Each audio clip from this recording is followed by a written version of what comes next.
Bienvenue au podcast Astro, Mindset et Développement personnel. Je m'appelle Ambre, fondatrice de Inte-Ipso, et mon but est qu'ensemble on apprenne à se développer, à mieux se connaître soi-même, puis à prendre le contrôle du meilleur atout pour nous aider à améliorer notre vie.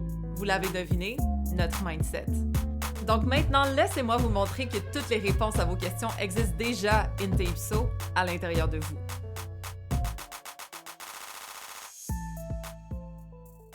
Hello tout le monde! Cette semaine, je voulais qu'on parle d'amour un petit peu. Vous savez que c'est un des sujets que j'aime beaucoup aborder et aussi, évidemment, d'astro, de lier les deux ensemble. Moi, je trouve que c'est le meilleur moyen de savoir ce dont quelqu'un a besoin, c'est quoi les attentes de couple de cette personne-là, c'est quoi son love language, son fonctionnement relationnel tout court. OK? Donc, on va toucher à ça cette semaine. J'ai hâte de vous en parler. Donc, on va se mettre un petit peu en contexte. Déjà, il n'y a pas de hasard dans la vie. Et lorsque quelqu'un est aligné avec son thème astral, c'est alors qu'il peut vraiment se considérer comme étant comblé en couple. Parce que parfois, si on y va juste par nous-mêmes, ou du moins on pense qu'on se connaît, mais il y a certaines choses qu'on peut peut-être négliger parce qu'on est habitué à, je sais pas, attirer ce genre de partenaire ou à se mettre de côté par rapport à ce besoin-là parce qu'il n'y a jamais vraiment quelqu'un qui l'a comblé de telle façon. Mais lorsqu'on regarde notre thème astral, là, ça ne ment pas. Ça ment pas sur ce dont on a besoin pour se sentir amoureuse, ce dont on a besoin pour se sentir sécure et comprise émotionnellement, le genre de support dont on a besoin au niveau émotionnel, le style de communication qui est plus facile à comprendre pour nous et donc qui facilite la compréhension mutuelle comme tout est écrit dans le thème astral. Et donc, ça fait en sorte que c'est selon moi, évidemment, je suis biaisée, meilleur outil pour se comprendre relationnellement ainsi que les autres, évidemment. Parce que c'est une chose de se comprendre soi, mais lorsqu'on est capable de regarder l'autre et de voir comment il fonctionne de A à Z, même s'il nous dit quelque chose, mais dans le fond, on sait qu'il a besoin de ça, mais il l'avoue pas ou quoi que ce soit, comme « it's so powerful » parce qu'on voit si on sera en mesure de combler cette personne-là ou non, dépendamment de ses besoins qui sont intrinsèques, qui n'ont... T'sais, c'est pas d'avoir des bons ou des mauvais besoins. Là. Il y a certaines personnes qui ont besoin de liberté. Il y en a d'autres qui ont besoin d'être rassurées émotionnellement. Si on est quelqu'un qui est un peu plus, je sais pas, qui valorise l'indépendance, puis on se ramasse avec quelqu'un qui est cancer, Vénus en cancer, lune en scorpion, comme bonne chance. Parce que cette personne-là, remplie d'eau, exemple, ce dont elle aurait besoin, c'est de la proximité, de l'intimité émotionnelle, être en fusion, être en cocon avec l'autre. Donc, tu sais, respirer son propre air, ce genre d'affaires-là, c'est pas quelque chose qui serait naturel pour elle. Par contre, peut-être qu'elle pourrait faire des compromis, peut-être qu'en comprenant peut-être la personne qui est bélier, lune en sagittaire, Vénus en bélier, justement, bon, ben peut-être qu'elle saurait que la liberté, l'indépendance, c'est quelque chose qui la fait sentir amoureuse et donc, si elle veut être en couple avec cette personne-là, c'est quelque chose à respecter parce que si elle essaye de l'étouffer puis de la faire rentrer dans son cocon, peut-être qu'elle se sentira moins bien dans ce couple. Donc moi, je pense personnellement que tout est possible. Évidemment, il y a des combinaisons qui vont être plus compatibles techniquement, ou du moins que ça va être plus fluide, plus facile, simplement parce qu'on a les mêmes genres de besoins, où on communique l'amour de la même façon et donc c'est plus comprenable, right? Versus si on a des besoins qui sont très différents, mais là, ça va demander un peu plus de collaboration, un peu plus de compréhension pour être apte à ce que chacun soit comblé d'une façon différente. Mais d'où la puissance de l'astrologie, parce que si tu regardes l'autre à travers ton point de vue, ta perspective, nécessairement que ça n'a pas rapport à ce qu'il pense parce qu'il n'est pas pareil que toi, right? Fait qu'on dirait que tout est off. Il se fait pas aimer de la bonne façon, comme il n'est pas réceptif à cette façon-là. Pourquoi? C'est bien bizarre. Parce que moi, c'est comme ça que je me sens aimée. Fait que pourquoi il se sent pas aimé en ce moment? Mais parce qu'on n'est pas pareil. Notre fonctionnement relationnel est différent. Lorsqu'on s'arrête, par exemple, sur le sujet et lorsqu'on regarde le fonctionnement de l'autre, ça nous permet de s'adapter en fonction de ça. Et donc, l'autre aussi peut s'adapter en fonction d'une autre. Comme ça, on est les deux comblés. Il n'y a pas personne qui se sent négligé parce qu'on comprend qu'on a des différences. Évidemment, ça, c'est quelque chose qui demande de la maturité, du compromis, de la compréhension, du respect, etc. Tu sais, c'est pas donné à tout le monde d'accepter des façons de faire qui sont 100% à l'opposé. D'ailleurs, c'est pas toujours recommandé. Il faut vraiment être partant pour se mettre à la place d'autrui et être en mesure de respecter quelque chose qui nous ressemble pas. Donc, être assez mature pour le faire et aussi être prêt à évoluer l'un l'autre et non simplement se comprendre. Parce que c'est sûr que si on a des placements qui sont relativement similaires, on va se comprendre un peu plus facilement étant donné que les énergies sont environ à la même place. Donc, il y a moins de malentendus parce qu'on pense pas mal pareil. Mais si jamais on est des gens qui sont plutôt différents, ça fait en sorte qu'il faut un peu plus de collaboration, de respect pour que ça fonctionne, vu que les perspectives sont très différentes. Par contre, on peut en apprendre plus de l'autre. Étant donné qu'on est différent, c'est comme si on venait se compléter. C'est comme si un apporte une énergie de telle façon et l'autre d'une autre, et ça fait en sorte qu'on se complète mieux. Au lieu de voir de la même façon et de rester à cette place-là, on s'amène des nouvelles perspectives et on peut évoluer.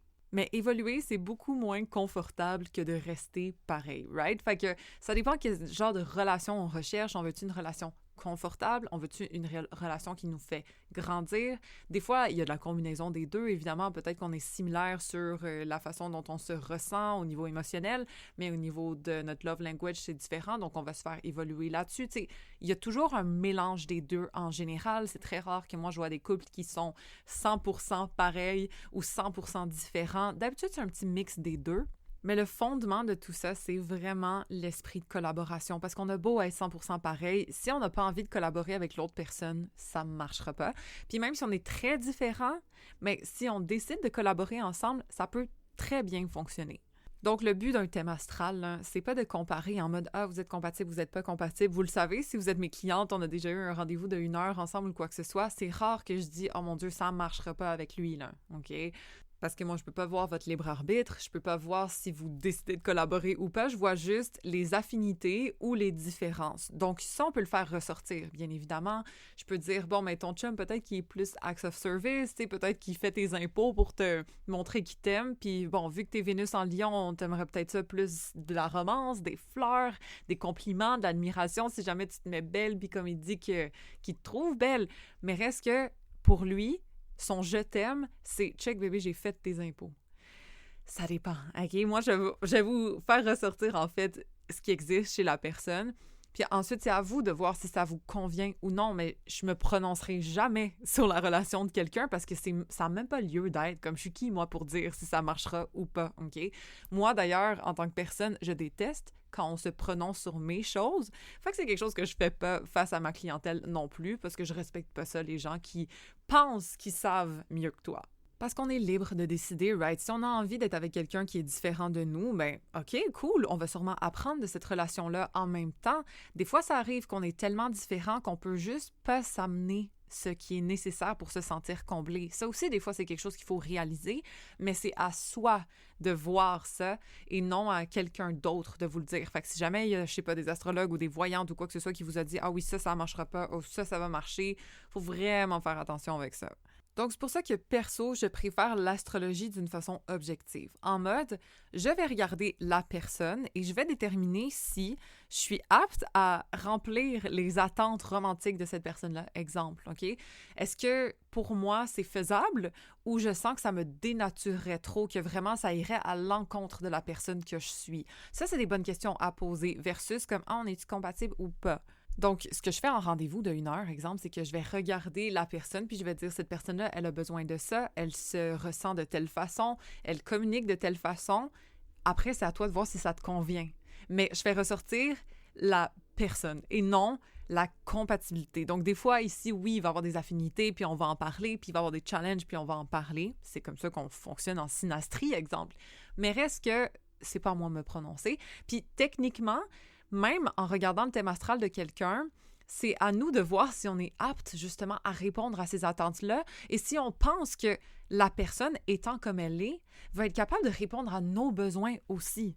D'où le fait d'analyser son propre thème astral en premier, OK? Et d'ailleurs, dans la nouvelle formation d'astrologie, je suis tellement contente de vous en parler enfin, qui s'appelle Astro Love, vous allez être capable de décoder votre fonctionnement relationnel ainsi que celui des autres, OK? Donc, que vous soyez célibataire, que vous soyez en couple ou quoi que ce soit, je vous donne tout, OK, avec les placements astro décortiqués pour vous montrer ce dont chaque thème astral ou chaque placement astrologique a besoin pour se sentir comblé en couple. Donc, de commencer par s'analyser soi, de regarder son signe de Vénus pour savoir c'est quoi notre love language, comment on peut se sentir amoureuse. Mais ça peut nous valider sur « Ah, ok, je comprends pourquoi je ressentais pas les sparks avec ce gars-là parce qu'il me donnait pas assez de reconnaissance puis je me sentais pas fière d'être avec lui. Mais pourtant, j'ai Vénus en Lion, comme c'est essentiel. On me valide, Ambre me valide que la fierté en couple, c'est quelque chose qui est vraiment important pour une Vénus en Lion.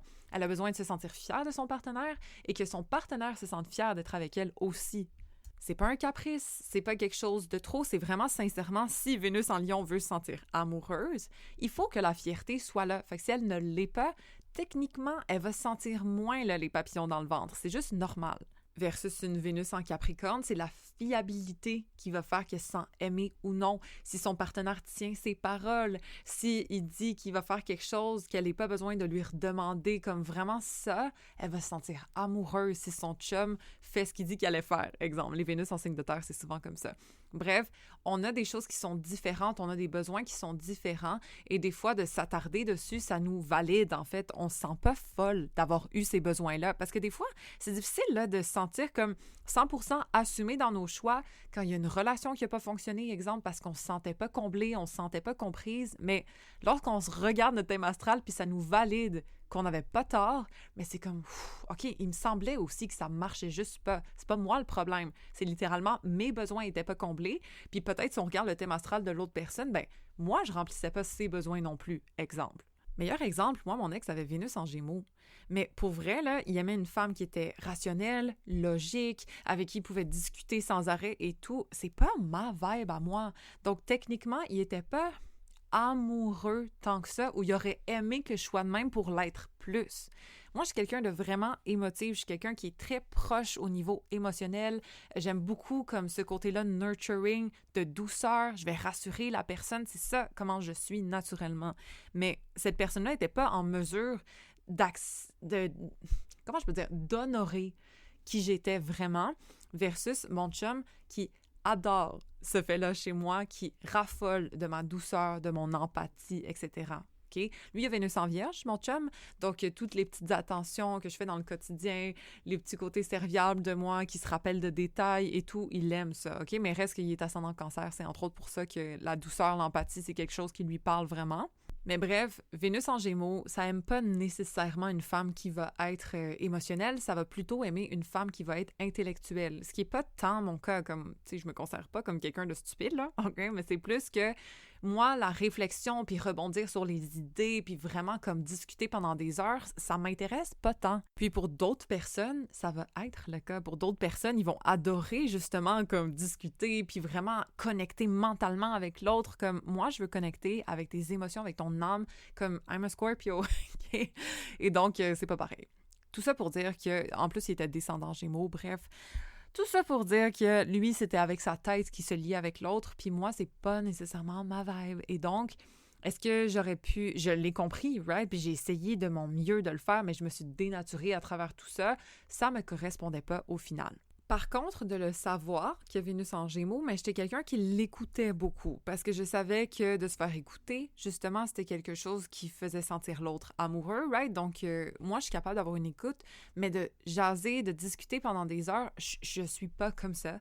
Donc, étant de ma propre nature, j'ai essayé de m'adapter à son Vénus de la meilleure façon possible, mais je pouvais pas tout le combler, ce qui fait en sorte que, bon, il y a plein d'autres raisons pourquoi ça n'a pas marché, là. Mais entre autres, je me sentais pas 100% moi-même comblée et à l'aise, étant donné que j'arrivais pas à remplir ce besoin chez lui, puis lui arrivait pas à remplir mes besoins non plus.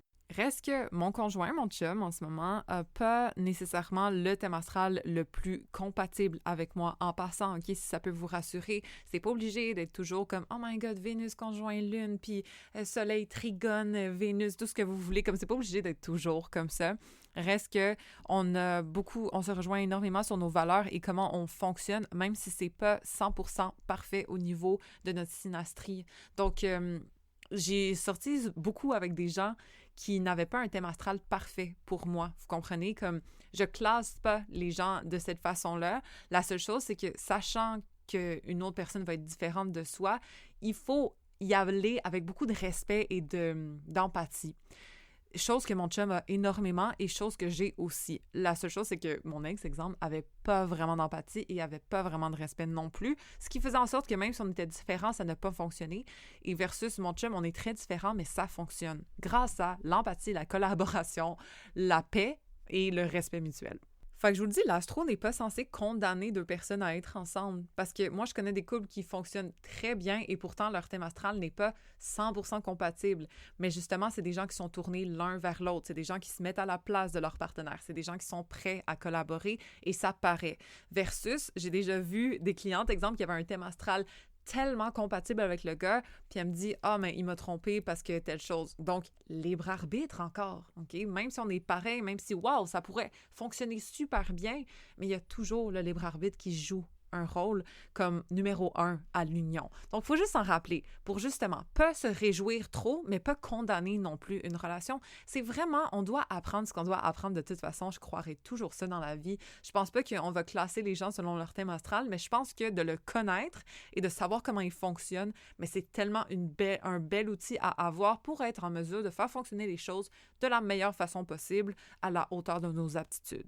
Bon, fait que si on s'arrête sur notre propre thème astral, avec la formation, d'ailleurs, de Astrolove. C'est pour tout le monde, hein? En passant, c'est pour les débutants. Même si vous n'avez jamais vu un thème astral de votre vie, vous pouvez prendre cette formation-là. Et si vous y connaissez déjà en astrologie, si vous connaissez votre signe de Vénus, votre signe de Lune, tout ça, vous pouvez prendre cette formation-là aussi. Vous allez en apprendre beaucoup. Puis ça revient comme à une petite bible relationnelle parce que à chaque fois que vous rencontrez quelqu'un de nouveau, vous allez pouvoir vous référer à tous les placements qui ont été écrits, rédigés et expliqués en vidéo aussi pour fondamentalement comprendre comment chaque personne que vous rencontrez fonctionne au niveau relationnel, OK? Puis relationnel ne veut pas dire nécessairement juste amoureux. Évidemment, c'est le thème principal de cette formation-là, mais reste que le relationnel peut dire aussi, tu sais, je sais pas, ta sœur, comment elle fonctionne au niveau de ses émotions, comment elle réagit lorsqu'elle est triste, exemple, comment tu peux la supporter. Comme ça, c'est écrit dans la Lune, exemple. Donc oui, ça s'applique techniquement à nos conjoints et conjointes, mais reste que ça peut aussi toucher n'importe quelle relation interpersonnelle qu'on a, savoir comment cette personne-là communique, exemple avec Mercure, quel genre de malentendu on peut peut-être anticiper et comment favoriser la communication, par exemple. Ça, je vous le donne dans le signe de Mercure. D'ailleurs, tant qu'à être là, je vais vous expliquer, je vais vous décortiquer chaque chapitre, OK? Donc, premièrement, je vous explique comment l'astro peut vous aider à mieux vous comprendre, mieux comprendre les autres. Ça, c'est un peu acquis, mais c'est l'intro. Je vous montre comment aller chercher votre thème astral. Fait que pour tous ceux qui savent déjà, vous pouvez skipper cette partie-là, il n'y a pas de souci. Reste que j'explique quand même que les placements vont être différents, mais parfois, on peut lire le placement de notre signe solaire aussi. Tu sais, exemple, si moi, je suis Scorpion et j'ai Vénus en Balance, bien, dans la section de Vénus, oui, bien sûr, je vais aller lire Vénus en Balance, mais je peux peut-être lire Vénus en Scorpion aussi, parce que dans le fond, la section Vénus, c'est comment chaque signe aime. Fait en tant que scorpionne, reste que la lumière de mon thème astral passe à travers mon soleil et donc ça peut venir teinter quand même un peu comment j'aime, comment Vénus agit dans mon thème. Bref, vous comprenez? Donc ça, je l'explique au début. Par la suite, on rentre dans mon sujet préféré, c'est-à-dire Vénus, justement. On va toucher au love language de chaque signe de Vénus. Aussi, les attentes romantiques de chaque signe de Vénus en mode, c'est quoi le couple pour eux? Comme, qu'est-ce qu'ils ont besoin pour se sentir amoureux? Ça, c'est très utile si jamais vous voulez saisir votre situationship, genre, OK, lui, l'amour, c'est-tu je construis quelque chose de solide à long terme ou c'est plus comme on se lie nos esprits puis on est spontané puis on a du fun ensemble parce que ça dépend. Et d'ailleurs, même, ça peut aider parce que si vous voyez que ce gars-là, il y a un Vénus en taureau, exemple, OK? C'est censé être quelqu'un qui cherche de la loyauté, de la stabilité, trouver un pilier au niveau relationnel. Mais s'il est en train de play des games avec vous, là, clairement, vous n'êtes pas la fille qui va venir combler son Vénus parce qu'il est clairement pas dans ce mode-là. Et il est censé l'être si jamais il l'aime vraiment. Donc ça aussi, ça peut donner des bonnes indications, OK, à savoir si quelqu'un est en train de niaiser, là, ou s'il est vraiment sincère avec son signe de Vénus. Tu sais, disons un Vénus en Gémeaux, mais ça se peut que même s'il est sérieux avec vous, il ait envie de faire des sorties par-ci par-là, il soit un petit peu papillon social de nature. Donc, on peut pas lui en vouloir parce qu'il est fait de même. Mais quelqu'un qui aurait, je sais pas, un taureau, Vénus en taureau, qui voudrait pas s'établir à long terme avec vous ou comme chercher de la stabilité à travers votre couple puis voudrait juste comme papillonner à gauche, à droite, comme gros red flag. Donc, c'est pas pour classer le monde, mais ça peut quand même nous donner une bonne indication à savoir si cette personne-là, elle est sérieuse ou non, étant donné qu'on a son thème astral, on a comment elle fonctionne. techniquement, ça devrait être ça. Fait que si ça ne l'est pas, why? Pourquoi? D'aller gratter un peu plus, d'aller se poser des bonnes questions. On peut aller dénicher plus de réponses que si simplement on prend pour acquis que lui est juste de même, puis non, lui, il veut pas commit.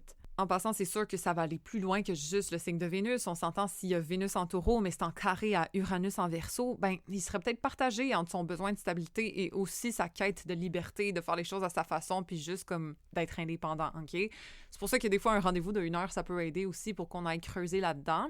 Mais quand même, ça nous donne malgré tout une bonne indication de comment cette personne-là perçoit le couple et qu'est-ce qu'elle a besoin pour se sentir amoureux ou amoureuse. Et dans la section Vénus, on va parler aussi de qu'est-ce qui attire, qu'est-ce qui plaît à chaque signe de Vénus en mode, justement, cette personne-là m'intéresse parce qu'elle a telle chose. Et on voit pour chaque signe de Vénus, c'est quoi cette chose-là? Est-ce que c'est de l'élégance? Est-ce que c'est de la confiance puis de la détermination? Est-ce que c'est peut-être comme de belles genres de courbes? C'est très classique pour les hommes qui ont Vénus en Taureau en passant. Ils aiment ça, les femmes qui sont comme vraiment comme... tu comprends? Avec des bonnes courbes d'habitude. Puis les femmes Vénus en Taureau d'habitude aiment les gars qui sont larges, un peu comme bâtis et tout, tu sais, comme solides sur lesquels ils peuvent s'appuyer. C'est un peu ça. Fait qu'on touche des fois, bon, à de l'apparence, mais c'est plutôt des qualités, je vous dirais. C'est vraiment juste pour Vénus en Taureau puis Vénus en Balance, des fois, que certaines petites... trucs plus physiques, étant donné que c'est les deux des signes qui sont régis par Vénus, la beauté, c'est quand même quelque chose qu'ils regardent d'habitude. Bon, bref, on dérape, mais on va aller voir toutes les qualités qui peuvent être attirantes, considérées comme étant attirantes pour chaque signe de Vénus aussi. Fait que ça, des fois, c'est agréable à lire pour savoir, oh my god, je suis son type ou pas pantoute. Puis encore une fois, le but n'est pas de se dénaturer, mais d'être consciente de ce que cette personne-là a besoin ou est attirée par. Ça peut quand même nous donner une bonne indication de est-ce qu'on peut fitter ça ou non. Encore une fois, Vénus en Gémeaux, très intellectuel, quelqu'un qui veut vraiment connecter avec les esprits puis rebondir sur les idées et tout. Ça nous parle-tu? Peut-être que absolument oui, ou peut-être que vraiment pas pantoute. Puis là, il y a d'autres choses à regarder. Encore une fois, si c'est un cancer avec Vénus en Gémeaux, peut-être qu'on peut lire Vénus en cancer aussi pour avoir une petite idée. Tu sais, il va être plus émotionnel, justement. Il va aimer les femmes un peu plus empathiques que simplement si c'était un Gémeaux Vénus en Gémeaux qui serait pas mal juste intellectuel, peut-être même sapiosexuel, tu sais. Fait qu'il y a des nuances, mais quand même, c'est bon d'aller lire le signe de Vénus juste pour voir comment cette personne-là se sent amoureux, qu'est-ce qui lui plaît, puis c'est quoi ses attentes en couple. Donc, si on regarde ça dans le thème de quelqu'un, mais aussi dans le nôtre, OK? Qu'est-ce qui nous plaît en tant que femme? Qu'est-ce qui nous fait sentir amoureux? C'est des choses à ne pas négliger, en fait, pour se sentir vraiment comblé. Ensuite, on touche à la Lune, qui est un super beau segment selon moi parce qu'on voit comment cette personne-là se ressent, c'est-à-dire comment elle gère ses émotions. Puis ça, c'est pas toujours évident à savoir parce que nous, on va gérer nos émotions d'une telle façon, mais peut-être que cette personne-là les gère d'une autre. Donc, comment on peut être son support émotionnel dans ce temps-là? Ça aussi, je vous en parle. Donc, non seulement comment elle se ressent, si elle a tendance à s'isoler, si elle a tendance à se détacher, si elle a tendance à péter sa coche puis revenir à autre chose, tu sais, comme comment ils se ressentent en général, ainsi que comment on peut être leur support à ce moment-là, comme de quelle façon on peut les supporter émotionnellement le mieux, n'étant pas pareil que eux, mais voulant malgré tout être là pour eux, c'est quoi qu'on doit faire. Donc ça, on y touche. Encore une fois, ce n'est pas de se dénaturer, mais c'est juste de comprendre comment l'autre fonctionne pour être là pour lui ou elle de la meilleure façon. Et peut-être même pour soi, hein, de lire comment on fonctionne, ça peut nous aider à savoir, OK, c'est pas pour rien que je suis de même, c'est pas pour rien que j'ai besoin d'être dans ma bulle lorsque ça va pas, j'ai une lune en Verseau, comme il faut que j'y pense avant d'être capable d'en parler, exemple, si vous comprenez. Donc tout ça est écrit et aussi je vous parle de ce dont chaque signe lunaire a besoin pour être émotionnellement sécure, compris en couple et comblé fondamentalement parce que la lune, c'est aussi qu'est-ce qui nous fait sentir confortable. Fait que Vénus a beau être comblée, disons, dans une relation, mais si notre signe lunaire est pas compris, on pourra pas avoir de sécurité émotionnelle en couple. On pourra pas se sentir comme vraiment safe space ici parce que oui, on se sentira peut-être amoureux, mais on se sentira pas safe. Puis il y a quand même une grosse différence entre les deux. Donc techniquement, on aime ça quand les deux parties de nous sont comblées pour se sentir vraiment bien en couple. Ensuite, on regarde Mercure. Mercure qui est une belle section aussi parce qu'on parle du style de communication préféré de ces personnes-là. Tu sais, des fois, quand il y a des malentendus, là, mais ça vient souvent du signe de Mercure. Donc, si quelqu'un a Mercure en Taureau, il veut expliquer les choses d'une façon plus pragmatique. Il aime ça quand quelqu'un amène des arguments qui ont du bon sens, qui se basent sur des faits tangibles. Mais si on a Mercure, exemple, en Bélier, peut-être qu'on a juste comme une bonne idée qui nous a passé par la tête, on l'a dit vite, mais Mercure en Taureau est comme, OK, mais comme, what's next, c'est quoi ton étape, c'est quoi la suite, comme tu te bases sur quoi pour dire ça. Mais dans le fond, c'était juste l'excitation du moment pour Mercure en Bélier, exemple. Bref, de savoir que Mercure en Bélier va parler avec excitation, avec action, en mode comme « OK, j'ai eu cette idée-là, go, on va le faire », puis que Mercure en Taureau est plutôt étape par étape, puis wow, là, comme c'est quoi la suite? Ça peut nous aider à mieux fonctionner ensemble, parce que Mercure en Taureau peut allumer un peu plus vite son rythme, disons, tandis que Mercure en Bélier, va falloir qu'il ralentisse un petit peu puis qu'il structure plus si jamais il veut se faire comprendre par l'autre. Donc, je vous le dis, le but, c'est pas de changer, c'est simplement de comprendre comment l'autre fonctionne, comme ça, on peut se rejoindre au centre. Et dans la section Mercure, on voit aussi, bon, c'est ça, les malentendus qui sont possibles, qu'est-ce qui peut fatiguer peut-être un partenaire qui est face à ce signe de Mercure-là, et aussi, bien, comment favoriser la communication, tu sais, quelle stratégie utiliser pour se faire bien comprendre par ce signe de Mercure-là, tout ça vous est expliqué dans la section de la communication qui est en lien à Mercure. Autre chose, on va parler de Mars, qui est une section vraiment freaking nice. C'est toutes des sections nice, to be honest, là. Rendu là, mais reste que Mars, c'est cool parce qu'on voit comment les personnes fonctionnent. Comment elles entreprennent des projets, exemple. Fait que, tu sais, si on veut partir en voyage, si on veut, comme, je sais pas, acheter une maison, quoi que ce soit, ben comment la personne va fonctionner? C'est-tu plus comme, elle a une idée, puis go, on y va tout de suite? Est-ce qu'elle est plus comme prudente? Est-ce que c'est quelqu'un qui a besoin d'y réfléchir beaucoup avant d'agir? Ça, on va le voir à travers le signe de Mars. Donc, comme ça, on peut calibrer un peu notre rythme. On peut savoir comment notre partenaire fonctionne, entreprend les choses. T'sais, il va-tu plus à l'intuition? Est-ce qu'il se fait rusher? Puis c'est correct? Ou est-ce qu'il est plus adaptable? Ou est-ce qu'il est vraiment plus rigide? Puis, il faut qu'il voit ses affaires à sa façon avant. Tout ça, c'est expliqué dans la section Mars. On a aussi les choses qui frustrent chaque signe de Mars, OK? C'est-tu de la lenteur? C'est-tu de la rigidité? C'est quoi qui va vraiment venir chercher chaque signe de Mars? On a environ 3-4 choses qui peuvent venir énerver chaque signe de Mars. Ensuite, on a aussi comment chaque personne va réagir au conflit. Parce que Mars, c'est souvent comment on est face à un conflit, une discorde. Est-ce qu'on pète notre coche? Est-ce qu'on a un feu qui brûle à l'intérieur? Ou est-ce qu'on est quelqu'un qui va plus s'isoler, réfléchir, puis ensuite revenir? Ça aussi, ça peut être intéressant à comprendre parce que comme ça, on peut mieux savoir où est-ce que la personne se situe. Peut-être que nous, on pète notre coche d'un coup. Fait que si l'autre personne pète pas sa coche, on se dit « Ah, elle est pas vraiment fâchée ». Mais dans le fond, on est face à un Mars en Scorpion qui bouille de l'intérieur, mais qui garde ça en tête, qui stratégise pour ensuite refrapper, OK? Donc, ça dépend vraiment de comment chaque personne fonctionne et souvent, le signe de Mars va nous le montrer. Évidemment, pour tous les placements, il faut considérer les aspects. Je vous dirais que ça fait une grosse différence sur le fonctionnement, le pattern de chaque placement. Vous pouvez le regarder par vous-même. Dans la formation d'astrologie intégrale, j'en parle beaucoup des aspects, mais pour Astrolove, ce ne sera pas le cas. C'est quand même une formation qui va être plus abordable aussi, fait qu'on va moins en profondeur. Mais si jamais vous voulez apprendre tous les détails, là, dans la formation d'astro intégrale, tout y est au besoin.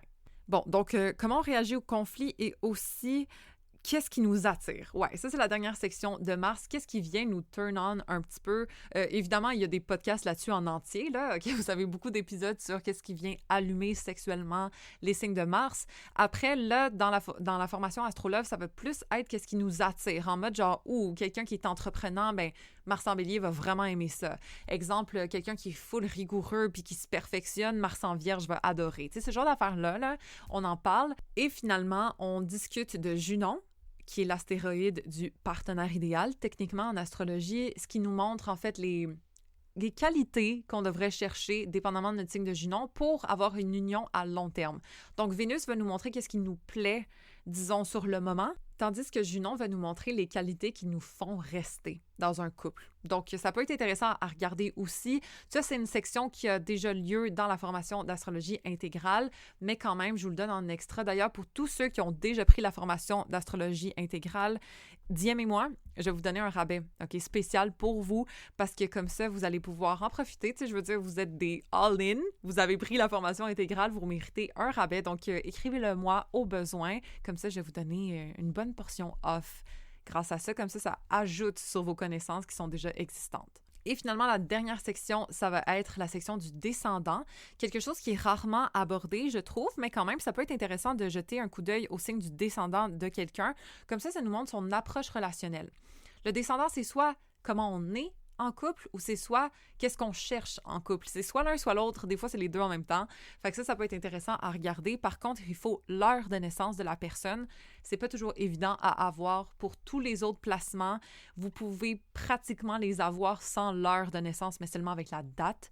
Donc, la lune, d'habitude, on a une bonne idée, à part si c'est comme vers la fin ou le début d'un signe, des fois, ça change avec les heures, là. Sinon, Vénus, d'habitude aussi, on a une vraiment bonne idée. C'est quasiment sûr qu'on ait le bon signe de Vénus, dépendamment de l'heure de naissance, parce que ça change à chaque comme 30 jours, Vénus. C'est juste que si on tombe sur la journée qui change bientôt, ben peut-être que le début du matin et la fin du soir, il y a une différence, mais c'est rare. Même chose pour Mars, même chose pour Mercure. Fait que, tu sais, d'habitude, on a quand même beaucoup de stock là, à analyser, même si on n'a pas l'heure de naissance de quelqu'un. D'ailleurs, c'est cool.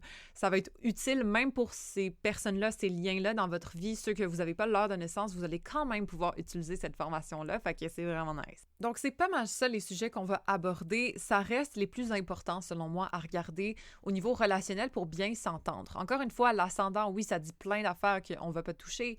Le soleil dit plein d'affaires qu'on ne va pas toucher. Il y a plein d'autres placements qui sont importants à regarder, mais quand même, au niveau relationnel, là, si vous regardez juste ceux-là, vous êtes vraiment, vraiment good. Vous allez avoir une bonne idée de qu'est-ce que cette personne-là veut en couple, comment elle agit au niveau de ses émotions, au niveau de comment elle entreprend, comment elle communique, comment elle aime être aimée, comme vous avez pas mal de stock.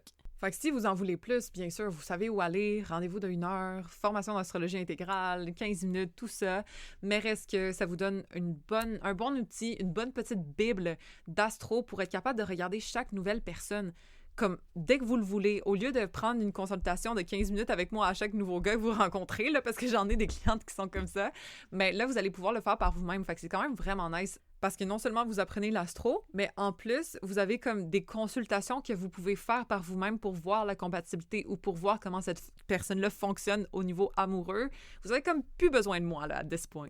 Et je vous le répète, c'est pas pour condamner les gens ou c'est pas pour se dire « Oh my God, comme lui, il y a Vénus en Scorpion, moi j'ai Vénus en Verseau, c'est sûr que ça marchera pas. » Techniquement, on n'a pas les mêmes besoins amoureux. Fait qu'il faut juste en prendre conscience.